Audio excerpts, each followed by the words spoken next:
Donc, bonjour à tous. Moi, je vais m'intéresser effectivement également aux chevaux de médiation avec un focus sur le pur sang et à travers notamment une enquête en ligne. Alors, c'est un projet effectivement porté par l'Université de Bristol et l'association caritative internationale Racing to Relate et financé par la John Pierce Foundation. Alors, donc je ne sais pas si vous connaissez la filière des courses, mais vous imaginez bien que la reconversion des chevaux de course, alors que ce soit en France les pur sang ou les trotteurs, est un sujet sociétal d'actualité. Mais de plus en plus, donc les institutions ou tous les personnes s'occupant, les professionnels de la filière, souhaitent prendre en compte l'adaptation de ces chevaux dans cette seconde ou troisième carrière des fois, que ce soit par rapport au bien-être du cheval, mais à la sécurité également des utilisateurs. Alors, on a finalement, d'un point de vue international, peu de chiffres sur la diffusion de ces chevaux de course, et en particulier des pur sang, dans les filières loisirs et sport. Alors, on a la chance en France d'avoir l'IFCE qui travaille énormément sur ces données-là. Donc, on sait par exemple qu'on a... Alors, c'est tout petit sur mon écran. Je ne sais pas si c'est 5 ou 6. Enfin, on a 5% des chevaux de loisirs qui sont des pur sang et 6% des chevaux de sport qui vont être des pur sang. L'autre pays qui travaille sur les données est l'Australie. Donc on sait qu'on a à peu près en Australie 10% des chevaux de centre équestre qui vont être des pur sang, donc des pur sang issus reconvertis des courses. Et dans des discussions informelles dans le projet, on avait une visio avec Hong Kong cette semaine, et ils nous disaient qu'il y a à peu près la moitié des chevaux de centre équestre qui sont des pur sang en reconversion. Donc c'est très variable d'un pays à l'autre, mais c'est plutôt des chiffres qui ont tendance à augmenter. Pourquoi la médiation équine? Parce que dans de nombreux pays, les pur sang sont de plus en plus envisagés en médiation équine. Alors il y a quelques prémices d'études qui ont été réalisées et plusieurs caractéristiques ont été mises en avant, comme par exemple le fait que ce soit des animaux très sensibles, notamment tactilement, le fait qu'ils soient plutôt curieux et ce fameux effet miroir dont on parle par rapport à l'humain et aux bénéficiaires de la médiation équine. Alors, par contre, d'un point de vue empirique mais également scientifique, les chevaux de course, donc notamment les pur sang, sont considérés comme anxieux et ou nerveux. Donc, la question qu'on s'est posée, c'est est-ce que c'est vraiment le cas? Puisque dans de nombreux pays, donc notamment aux États-Unis, en Angleterre, en Irlande, il y a déjà de nombreux pur sang qui sont utilisés en médiation équine dans plusieurs programmes. Donc pourquoi ce projet? Nous, l'idée, c'était vraiment d'aller un petit peu explorer d'un point de vue international ce qui se passait sur la sélection, désolée, j'ai les mots en anglais qui me viennent, la sélection, l'entraînement, la reconversion des chevaux et le bien-être des chevaux de médiation équine avec bien sûr un focus sur le pur sang. Donc pour ça, on a diffusé une enquête en ligne très détaillée de novembre 2021 à mars 2022, donc via les réseaux sociaux et via divers réseaux. Nous avons ciblé 4 pays, notamment donc la France, l'Angleterre, l'Irlande et les États-Unis. Et donc je voudrais remercier d'ailleurs les réseaux français professionnels qui ont diffusé l'étude. Alors, donc là, vous voyez un petit peu la carte des répondants.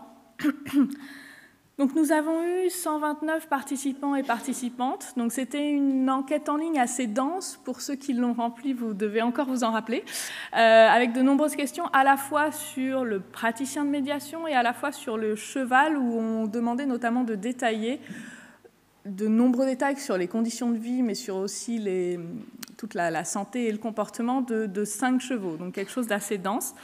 Les répondants pouvaient avoir des pur sang ou non, en fait. Donc on a eu des répondants dans 15 pays différents, avec une majorité de femmes, et je vais vous mettre un petit peu de détails. Donc, 32% de nos répondants étaient aux États-Unis, donc la France représentait 27,9% des répondants, donc soit 36 personnes, et on avait un petit peu plus d'hommes répondants en France, donc à peu près 20%. 15% en Angleterre et 3,9% en Irlande. Et sinon, comme vous pouvez le voir, les autres réponses étaient majoritairement en Europe, mais aussi en Afrique du Sud, Canada, Australie et Nouvelle-Zélande. Alors, un petit panel de nos répondants. Donc là, vous voyez en fait les catégories d'âge, donc du plus jeune à gauche jusqu'au plus âgé à droite, en fonction des pays ou en tout cas des continents. Donc on s'aperçoit qu'en fait, en France, les praticiens et les praticiennes sont un petit peu plus jeunes que dans les autres pays.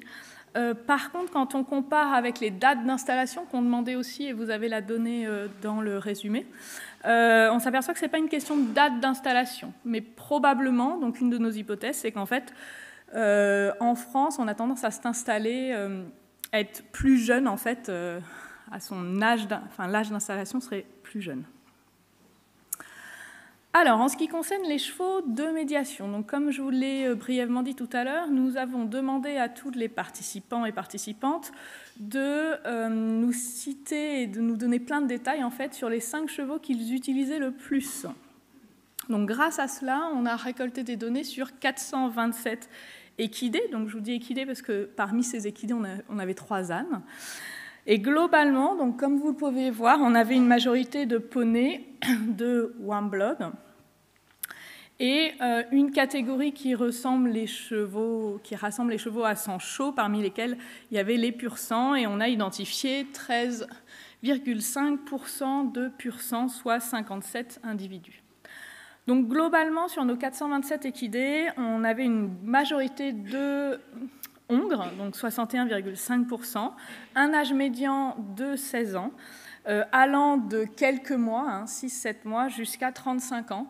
Donc le poulain de 6-7 mois était utilisé avec sa mère, en fait, dans le cadre de travail, bien sûr, en liberté et de rencontres du groupe social. Alors, en France, les pur sang sont moins répandus, donc on a identifié 5 pur sang en France, dans ces 427 équidés. Alors, on s'intéresse aussi à comment vous, en tant que praticien, vous sélectionnez vos chevaux de médiation et quels sont les 3 critères qui, pour vous, sont le plus importants pour un cheval de médiation. Et donc, les 3 critères qui ressortaient le plus, à part égale, à peu près, c'est donc montrer un bon tempérament, ne pas mordre, ne pas taper, et le fait d'apprécier le travail.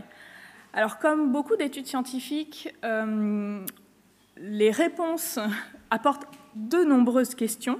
Donc là, on peut se demander qu'est-ce qu'un bon tempérament pour vous? Donc, qu'est-ce qu'un bon tempérament pour un cheval de médiation? Donc, on n'avait pas, par une enquête en ligne, suffisamment d'éléments. C'est quelque chose qu'on va aller creuser. Et également, quels sont les critères pour vous pour évaluer que le cheval apprécie le travail?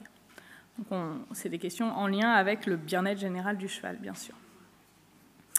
Alors, ensuite, je voulais aussi vous faire un focus des données qu'on a récoltées sur les pur sang. Alors, dans nos 427 équidés, comme je le disais, on a identifié 57 équidés, dont 5 en France. Mais par contre, comme on s'intéressait particulièrement au pur sang, on avait une question supplémentaire où les gens pouvaient renseigner les autres pur sang qu'ils n'avaient pas cités dans les 5 qu'ils utilisaient le plus. Donc, ce qui fait qu'on a réussi en fait à avoir des données très précises sur 91 pur sang, donc partout dans le monde. Et donc en France, on a réussi à identifier 2 autres pur sang, donc on avait 7 pur sang en France. Et là, moi, ce qui m'intéressait, c'était de comparer un petit peu, puisqu'on est sur une population de chevaux qui sont en reconversion d'une autre carrière, c'était de comparer un petit peu avec les autres chevaux de médiation, qui sont bien sûr très diverses également.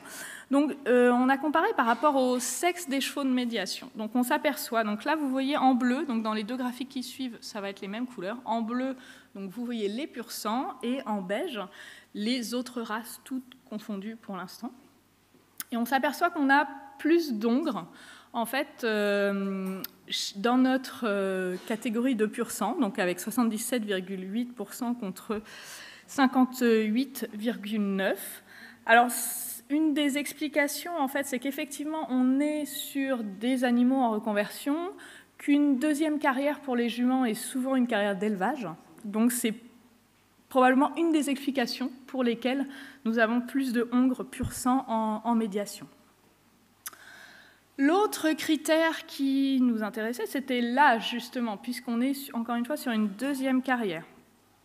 Donc, dans cette question très détaillée sur les chevaux, on vous demandait à quel âge vous aviez acquis le cheval et à quel âge il avait actuellement, pour voir un petit peu combien de temps les chevaux étaient gardés. Donc on s'aperçoit qu'au niveau des âges d'acquisition, c'est globalement la même chose pour les pur sang et pour les autres races, on était autour de 9 ans à peu près. Donc comment lire ce graphique? Donc tout ce qui est la barre et la petite croix au milieu, c'est tout ce qui est médiane, moyenne. Et ensuite, la box, la boîte que vous voyez, c'est la majorité des individus en fait. Par contre, en fait, quand on demandait quel était l'âge actuel des chevaux, on s'aperçoit que les pur sang étaient plus jeunes, et c'était une donnée qui était validée statistiquement. Alors, on peut se demander pourquoi ces pur sang sont plus jeunes. Alors, est-ce qu'ils sont plus récents en médiation? C'est des chevaux qui sont acquis plus récemment, c'est possible, hein, parce qu'on a demandé quel était l'âge d'acquisition, mais pas en quelle année. Ou est-ce qu'ils ont une carrière plus courte? Peut-être que la médiation est une deuxième carrière et qu'ils vont vers une autre carrière après. C'est des choses vers lesquelles, qu'on essaie de creuser maintenant. Alors, pour rester sur les pur sang, donc nous avons demandé aux participants qui avaient ou qui n'avaient pas de pur sang d'ailleurs, hein, quelles étaient les caractéristiques spécifiques que les pur sang pouvaient avoir. Donc déjà, 56% des participants s'accordent sur le fait que les pur sang peuvent avoir des caractéristiques spécifiques intéressantes spécifiquement pour la médiation. Le chiffre est de 54,3% en France, qui est globalement équivalent. Donc je vous ai mis les 5 caractéristiques qui ressortent le plus. Donc une des premières qui ressort, c'est l'expérience. Alors ce qui est intéressant, donc c'était une question aussi bien sûr ouverte, hein, où les gens pouvaient nous donner leur avis. Donc ce qui est intéressant, c'est que ça pouvait être aussi bien donc, le fait d'être très expérimenté, d'avoir vu plein de champs de course, de gens, etc. Et du coup d'être moins émotif sur un certain nombre de choses, mais également peut-être des mauvaises expériences qui faisaient que les bénéficiaires de la médiation pouvaient aussi se retrouver dans les chevaux et dans peut-être les mauvaises expériences qu'ils pouvaient avoir eues. Alors, dans la description des pur sang, on disait aussi que c'était des chevaux très réactifs. Et là, c'est une des caractéristiques qui a été mise en avant justement parce que pour un certain type de public, hein, les répondants nous disaient qu'ils avaient besoin de chevaux réactifs justement qui pouvaient avoir des réactions des fois un petit peu franches par rapport à un certain type de public. Voilà, donc ce qui revenait aussi, c'est tout ce qui est sensibilité, intelligence et la morphologie, l'allure des chevaux. Encore un certain nombre de termes à définir, bien sûr, et à aller plus loin. Alors, ce qui nous intéressait aussi, nous, c'est de savoir si les participantes, bien sûr, travaillaient déjà ou pas avec des pur sang. Donc, parmi tous nos participants, donc les 129, hein, on avait 30,9% de nos participants qui travaillaient déjà avec des pur sang reconvertis des courses. Donc, ils avaient entre 1 pur sang et 23 pur sang, avec une médiane plutôt de 2, donc plutôt moins de pur sang et d'autres races. En France, vous n'étiez dans les répondants que 14,3% à travailler avec des pur sang, ce qui paraît logique par rapport au nombre de chevaux qu'on avait relevés. Et en gros, on n'avait que 5 praticiens sur 36 qui avaient des pur sang. Alors, ce qui nous intéressait aussi de savoir, c'est parmi les 69% restants, lesquels seraient intéressés pour travailler à des pur sang. Et là, ce qui est intéressant, c'est que 74% des participants qui ne travaillent pas déjà avec les pur sang envisageraient d'intégrer des pur sang à leur cavalerie.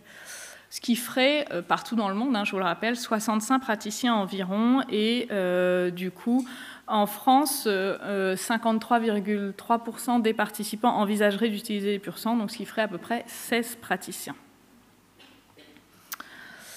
Alors, nous avons aussi mené une étude pilote sur 4 pur sang qui étaient dans un programme de reconversion à visée médiation équine. Donc, nous avons réalisé, lorsque ces chevaux sont entrés dans ce programme, des tests de personnalité, donc des tests de tempérament simplifiés développés par l'IFCE, d'autres tests plus spécifiques qui ont été réalisés pour les chevaux de médiation, des tests de réactivité à l'humain et des observations générales par rapport au bien-être notamment. Et donc ces chevaux étaient pendant 6 mois dans ce programme de reconversion et ils étaient rééduqués, reconvertis et utilisés dans des séances vers la fin des 6 mois, utilisés dans des séances avec des bénéficiaires. Donc les résultats ont montré que globalement, ces 4 pur sang avaient peu de signes d'émotivité, contrairement à l'idée reçue qu'on avait. Ils avaient des réactions plutôt positives à l'homme et par contre une sensibilité tactile très variable d'un individu à l'autre. Ce qui est intéressant de noter, c'est que 2 des 4 chevaux avaient été conservés par la structure d'accueil. Donc pour nous, c'était un petit peu un lieu de test pour mettre en place la suite de l'étude, et je vais vous en parler après. Donc par rapport à cette enquête en ligne majoritairement, ce qu'il faut retenir, donc le pur sang est déjà utilisé dans un grand nombre de programmes avec succès. 74,4% des participants qui ne travaillent pas encore avec des pur sang envisagent de travailler avec eux à l'avenir. Donc on a plusieurs caractéristiques comportementales intéressantes, mais elles sont à préciser, bien sûr.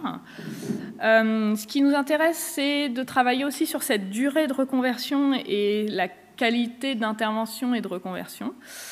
Et globalement, on peut dire qu'en fait, qu'il faut clarifier cette adaptabilité et longévité pour cette nouvelle carrière. Donc, comme j'ai presque fini, comme je vous le disais, c'est un projet de recherche doctorale en fait. Donc, on poursuit l'étude avec une phase terrain qui est une étude longitudinale où nous allons aller comparer 3 groupes expérimentaux et les observer, bien sûr. Donc, on a des pur sang qui sont déjà présents dans des programmes de médiation, que l'on va comparer en fait dans les mêmes programmes avec d'autres races présentes, parce qu'en général, les structures équestres ont des pur sang, mais aussi ont d'autres races très diverses et variées. Et nous allons comparer ces 2 groupes de chevaux à des pur sang dans des programmes de reconversion très classiques vers le loisir ou le sport, pour avoir une base de personnalité. Donc c'est une étude longitudinale parce que donc nous allons tester les chevaux une fois, mais ensuite des relevés comportementaux vont être faits tous les mois pendant 12 mois pour qu'on ait une idée en fait de l'évolution de ces chevaux dans le temps. Et j'en profite pour faire un appel à candidature, parce que si certains d'entre vous ont des pur sang dans la salle, et quand bien même si vous êtes intéressés par l'étude, etc., n'hésitez pas à revenir vers vous, puisque une partie de cette étude longitudinale, c'est également des interviews des praticiens. Donc si vous avez envie de partager vos pratiques, n'hésitez pas à revenir vers moi, ce sera avec plaisir qu'on organisera une rencontre, probablement en visioconférence. Voilà, je vous remercie de votre attention. Je voulais remercier mon équipe et mes financeurs.